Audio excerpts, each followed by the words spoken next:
Antes que nada, Celeste, bienvenida y gracias por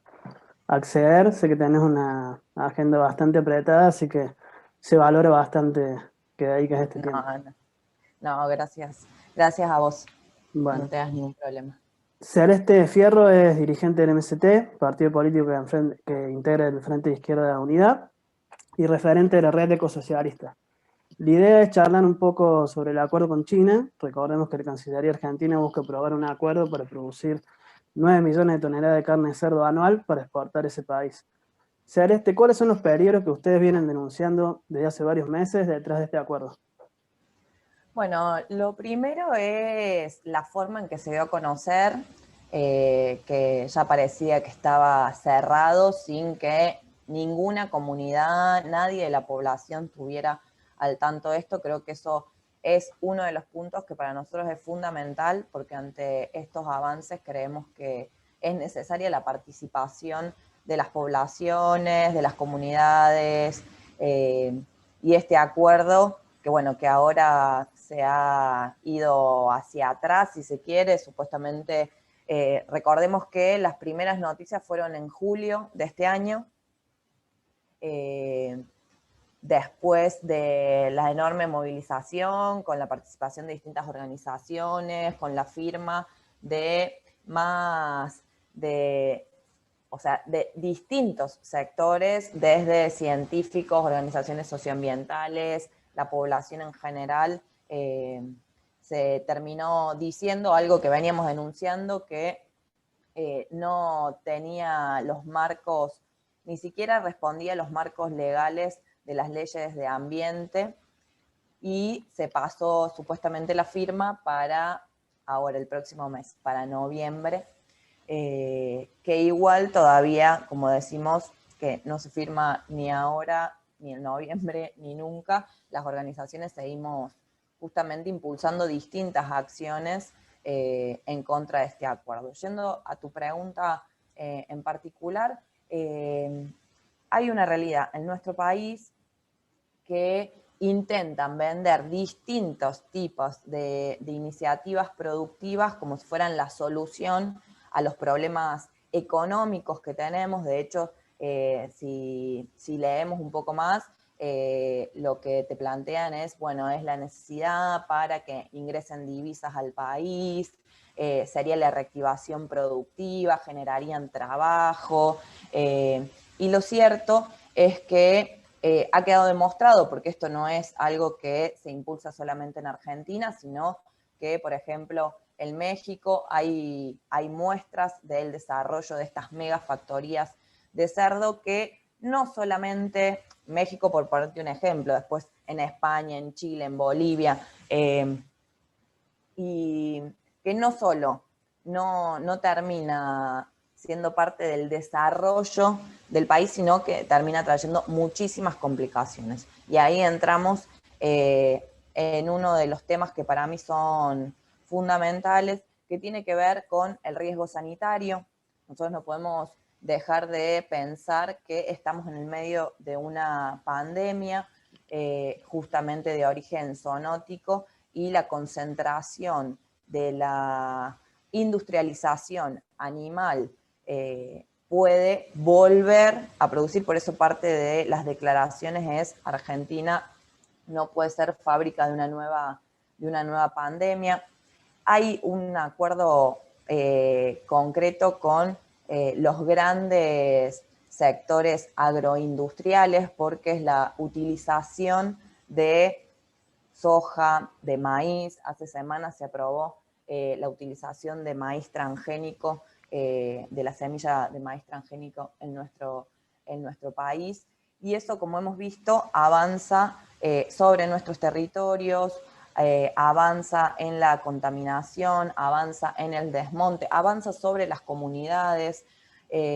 avanza con el uso de agrotóxicos. Entonces, no es solamente la instalación de la fábrica, sino todo lo que conllevaría esta instalación en el sentido social y sanitario.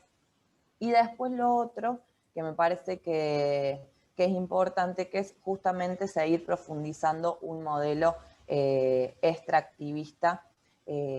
y en este caso de explotación animal con los feedlots, porque lo que también hay que plantear es que sería la instalación de 25, al menos es lo que dicen, de estas granjas industriales de cría de cerdo. También te dicen que es en zonas donde no hay nada. Lo mismo decían cuando fue la campaña del desierto, que no había nada. Bueno, en esos lugares donde se discuten las instalaciones hay distintos ecosistemas, que esto barrería con todos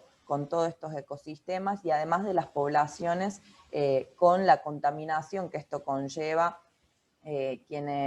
bueno, hay distintos referentes que han estado, por ejemplo, en México para contar, porque hay estudios sobre esto, no es como dicen desde el gobierno, que son las organizaciones socioambientales las que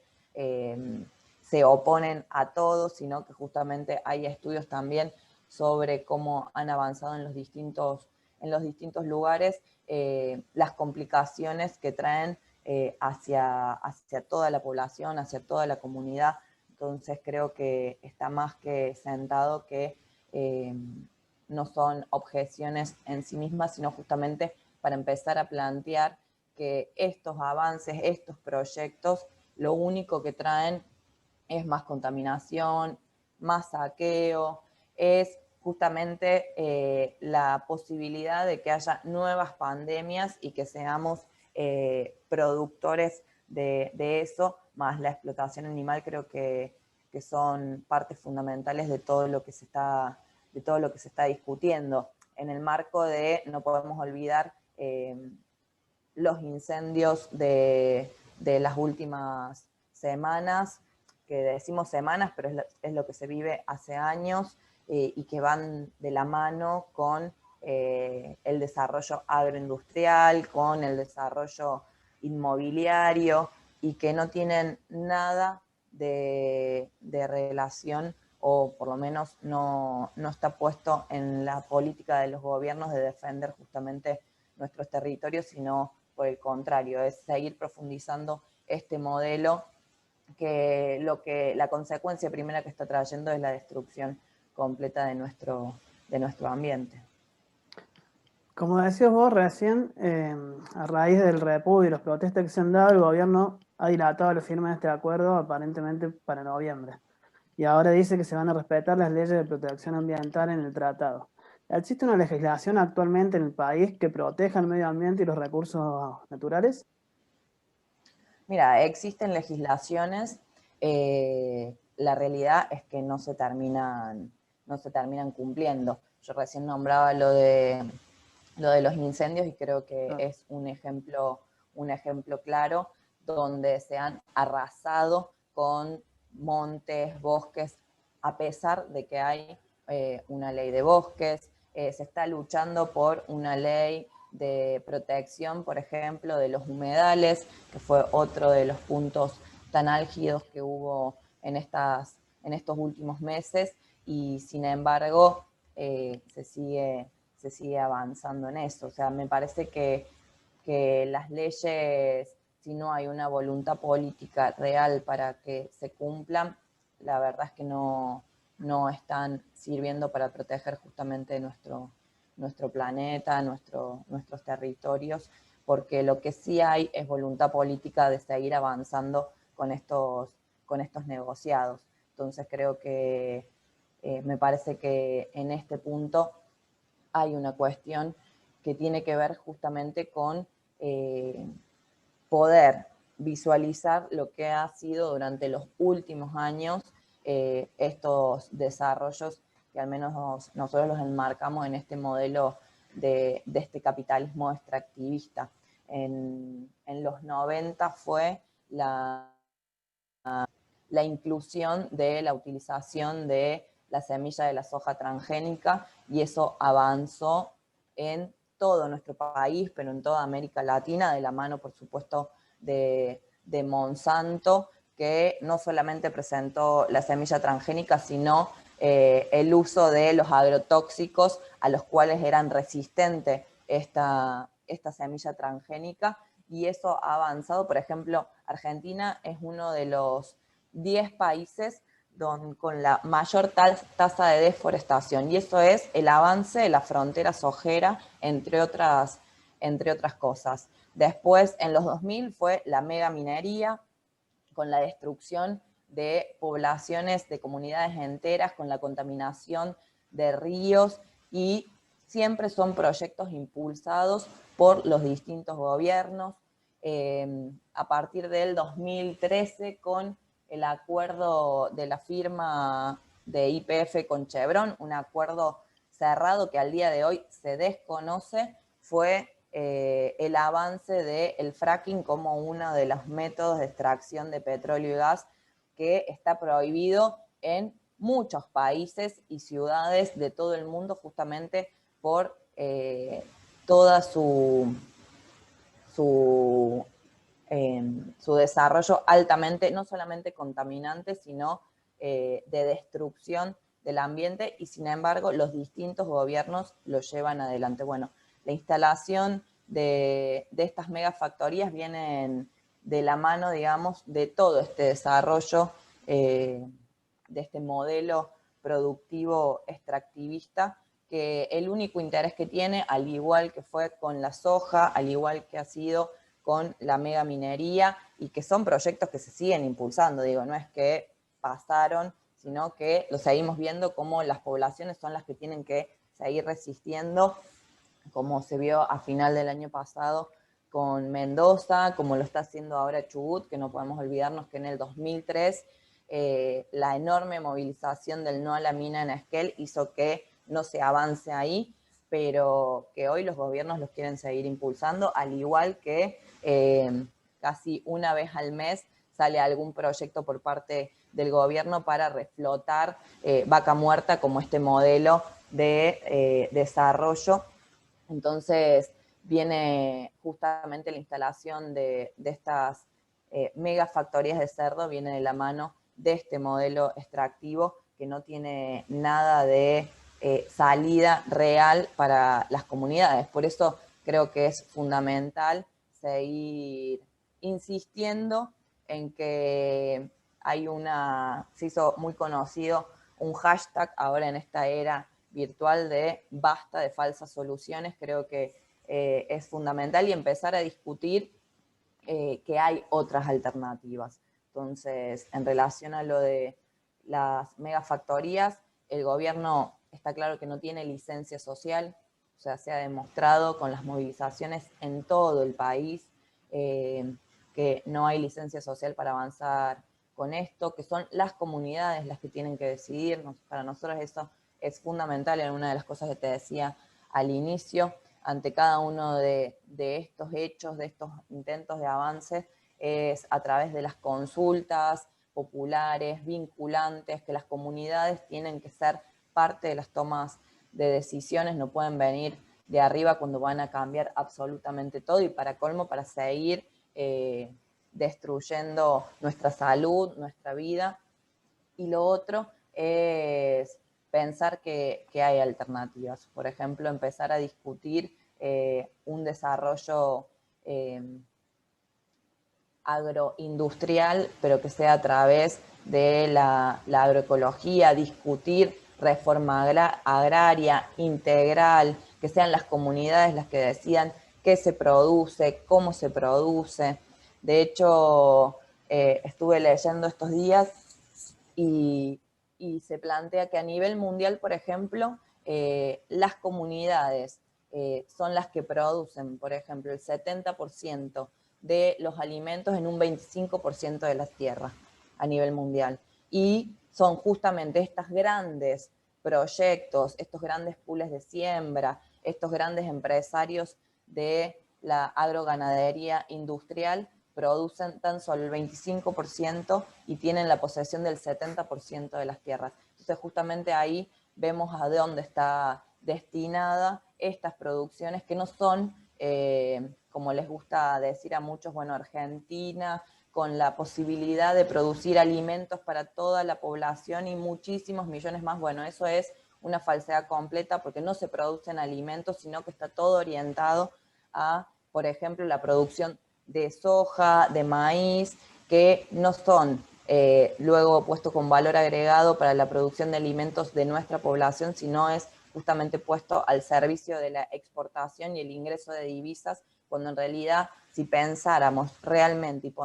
y se pusiera toda la economía y toda la producción en base a las necesidades de la población, ahí sí podríamos discutir que se está produciendo en relación a lo que se necesita la población para vivir y no lo que necesitan estos grandes grupos económicos, que va en contra justamente de nuestra salud y de nuestra vida.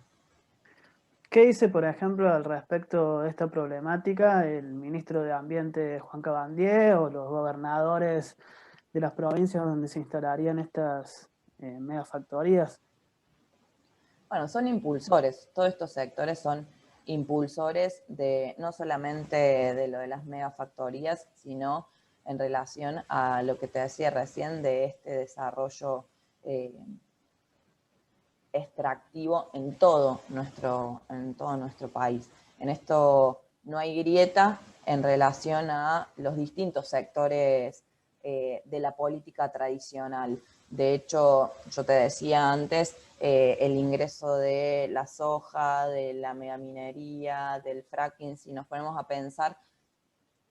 han sido los distintos gobiernos, los distintos colores políticos de los últimos años quienes los han seguido manteniendo justamente con este mal llamado motor de desarrollo para nuestras economías. Entonces justamente son esos sectores los que los impulsan y son esos sectores los que intentan instalar que justamente quienes nos oponemos estamos en contra del desarrollo de nuestro país, y es claramente al revés. O sea, son estos sectores los que siguen manteniendo este modelo que va en contra de todo nuestro planeta. Entonces, me parece que, y no es una lógica solamente de nuestro país, eso también es importante porque tiene que ver con lo que decía antes del momento en el que estamos viviendo, de una crisis económica mundial muy importante desde hace años, que la pandemia la vino a agudizar, y lo que necesitan hacer es sacar muchísimo más rápido, o sea, en menos tiempo y con mayor capacidad los distintos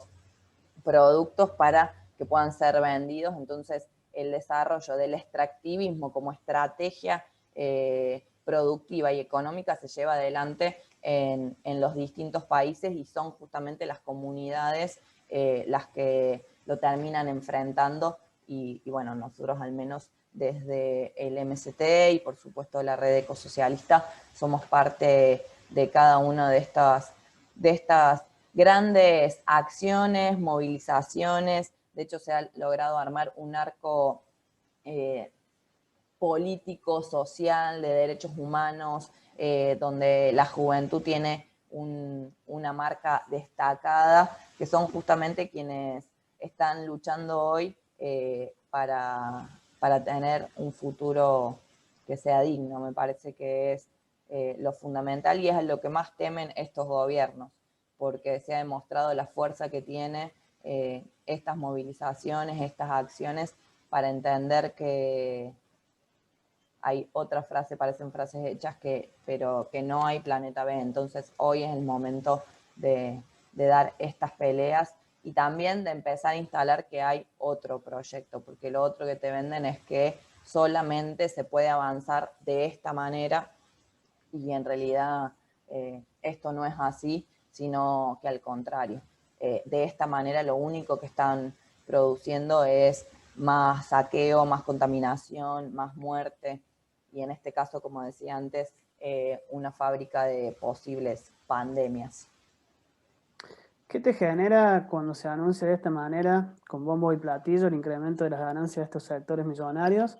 mientras que día a día para la gente común aumentan los alimentos? Como vos sabés bien, muchas personas están peleando por un pedazo de tierra para vivir, se anuncia un impuesto a las grandes fortunas que nunca Que llegó. nunca llega. ¿Qué sentís al respecto? No, más que sentir, me parece que se plasma claramente cuáles son los proyectos políticos que se llevan adelante y a qué sectores benefician. De hecho, previo a la noticia de las factorías, fue lo de Vicentín. No sé si vos te recordás, esta empresa estafadora del Estado que el gobierno presenta un proyecto de intervención y luego de expropiación que nunca se terminó llevando adelante, y se empezó a discutir, por ejemplo, lo de la soberanía alimentaria. Bueno, lo primero es que la expropiación de Vicentín, que es una de las empresas del agro en nuestro país, pero ni siquiera una de las principales, tampoco nos llevaba a hablar de soberanía alimentaria, sino justamente lo que charlábamos antes en relación a quién decide, cómo se decide, qué se produce, qué se exporta, todo en relación en los beneficios de quienes. Bueno, eso rápidamente fue para atrás, se dejó de hablar de soberanía alimentaria y se siguió beneficiando no solamente a los Vicentín, sino a los grandes grupos económicos del agro, los grandes pools de siembra, y en las últimas semanas con la baja de las retenciones. Entonces, vemos eso por un lado, que los beneficios están dados a esos sectores que han ganado. Yo te decía antes, no hay grieta en relación al extractivismo, porque el Frente de Todos lo lleva adelante, porque el macrismo cuando gobernó lo llevó adelante, y lo defienden así, pero después tampoco hay grieta en relación a los sectores que benefician, porque han sido los que han ganado durante todos estos últimos años, sin importar quién esté en el gobierno. Entonces vemos a quienes están beneficiando. De hecho, lo hemos visto también con la publicidad que hacen sobre la política pública social en el marco de la pandemia, con, por ejemplo, el IFE, que ha sido este ingreso familiar de emergencia que llegó no a todas y todos quienes se anotaron, y que además ha sido la realidad, que han sido el ingreso de 5.000 pesos por mes, porque se ha ido cobrando con suerte cada 2 meses un ingreso de 10.000 pesos, y sabemos que en nuestro país, como bien decías vos, cómo suben las cosas y demás, eso la verdad no soluciona ninguno de los problemas de las millones de familias que han solicitado el acceso a esto y las millones que no pudieron acceder, pero sin embargo, ya se dio, están discutiendo si va a haber un cuarto IFE, pero ya se dio 7 veces la ayuda a las patronales para el pago de salarios, patronales que tienen capacidad para pagar el salario de sus trabajadoras y sus trabajadores, y el Estado pagó el 50% en muchos de los casos de esos salarios, las famosas ATP. Entonces, ahí también ves cuando dicen, bueno, pero va a los trabajadores. Sí, pero se les está pagando a las patronales, que son las que tendrían que pagar ellos los salarios. Y como bien vos decías, hace desde casi abril que están con el impuesto a las grandes fortunas. Nosotros desde el Frente Izquierda Unida presentamos un proyecto que se negaron a tratar, y que aparte es el proyecto que quieren tratar y que van a ver. Ahora la última noticia de ayer es que supuestamente en noviembre entraría, pero así todas las veces, y siempre es a través de negociaciones, entonces cada vez es menos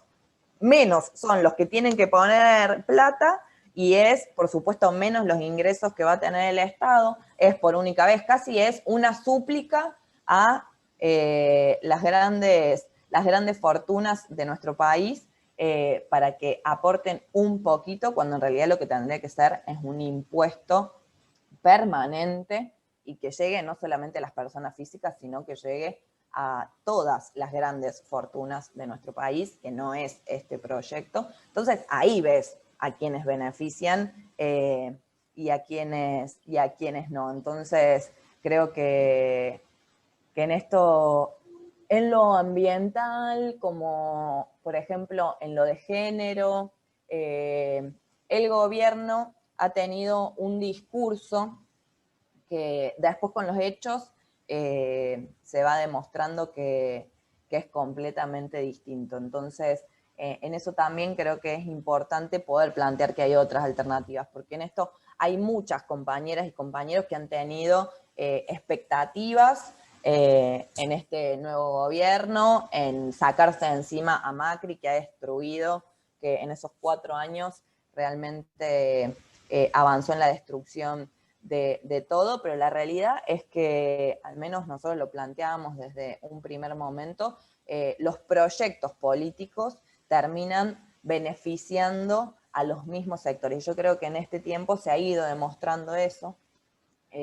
por supuesto con distintos discursos, con distintas formas, y me parece que es clave poder plantear que hay otras alternativas justamente porque hay muchas personas que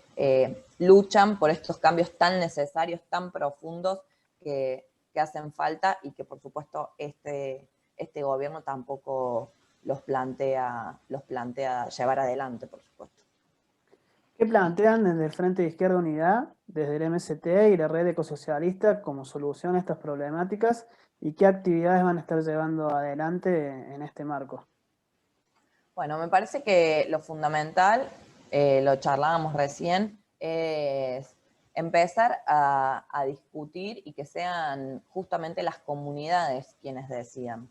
Y eso parte de tomar en nuestras manos los principales resortes de la economía. Va de la mano de discutir quiénes son quienes tienen que gobernar. Entonces, en este caso, para nosotros somos las trabajadoras, los trabajadores, el pueblo es un conjunto. El Estado tiene que tomar en sus manos